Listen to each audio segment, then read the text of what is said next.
IT job కోసం try చేస్తున్నారా? Coding ట్యూటర్‌లో ట్రైనింగ్‌తో పాటు స్టైఫండ్ అండ్ 100% జాబ్ గ్యారంటీ. అందరూ ఎప్పుడెప్పుడా అని ఎంతో ఆతృతగా ఎదురు చూసిన బిగ్ బాస్ సీజన్ 8 గత ఆదివారమే ప్రారంభమైంది. ఎప్పట్లాగే ఈసారి కూడా ఎంటర్‌టైన్‌మెంట్, ఫన్ కు ఏమాత్రం కొదవలేదు అంటూ నాగార్జున మొదటి నుంచి చెప్పుకొస్తూనే ఉన్నారు. అయితే బిగ్ బాస్ ఆనవాయితీ ప్రకారం మొదటి వారం నామినేషన్ ప్రక్రియ షురూ అయిన విషయం తెలిసిందే. దీంతో 8 మంది నామినేట్ అయ్యారు. అయితే వారిలో ఈ కంటెస్టెంటే ఎలిమినేట్ అవ్వబోతున్నారని సోషల్ మీడియాలో వార్తలు చక్కర్లు కొడుతున్నాయి. ఇంతకు ఎవరా కంటెస్టెంట్ అనేది ఇప్పుడు తెలుసుకుందాం.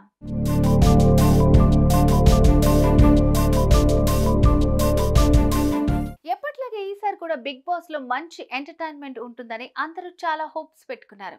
కానీ ఈసారి హౌస్ లో అడుగుపెట్టిన కంటెస్టెంట్స్ లో చూసుకుంటే మాత్రం పెద్దగా ఆకట్టుకునే వాళ్ళు కనిపించడం లేదని కొందరి అభిప్రాయం.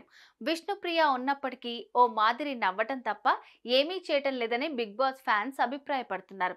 ఇక ఇవన్నీ పక్కన పెడితే బిగ్ బాస్ సీజన్ 8 మొదలై దాదాపుగా వారం పూర్తయింది.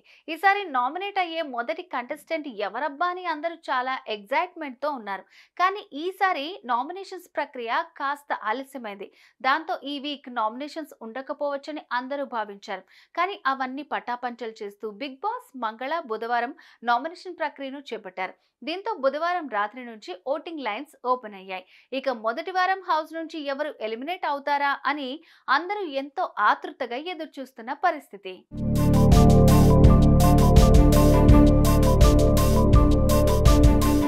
ఇకపోతే మొదటి వారం 8 మంది నామినేట్ అయ్యారు. వారిలో విష్ణుప్రియ, శేఖర్ భాష, సోనియా, బెజవాడ బేబక్క, మణికంఠ, పృథ్వీ శెట్టి ఉన్నారు. అయితే తొలి వారంలో కంటెస్టెంట్లంతా పగబట్టినట్లుగా నాగమణికంఠను నామినేట్ చేశారు.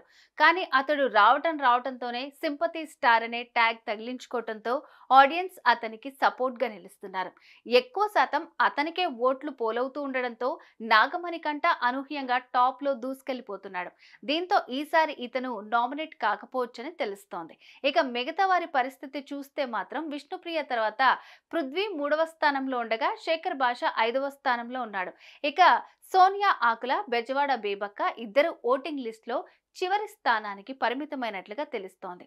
ఇక నిన్నటి వరకు పడిన ఓట్ల లెక్కలు, కొన్ని వెబ్సైట్స్ పోలింగ్ సరళిని గమనిస్తే మాత్రం మొదటి వారం బెజవాడ బేబక్క హౌస్ నుంచి ఎలిమినేట్ అయ్యే ఛాన్స్ 99% ఉన్నాయని తెలుస్తోంది. నిజంగానే హౌస్ నుంచి బెజవాడ బేబక్క బయటకు వెళ్తారా, లేదంటే ఈమె కాకుండా మరెవరైనా వెళ్తారా అనేది చూడాలి మరి.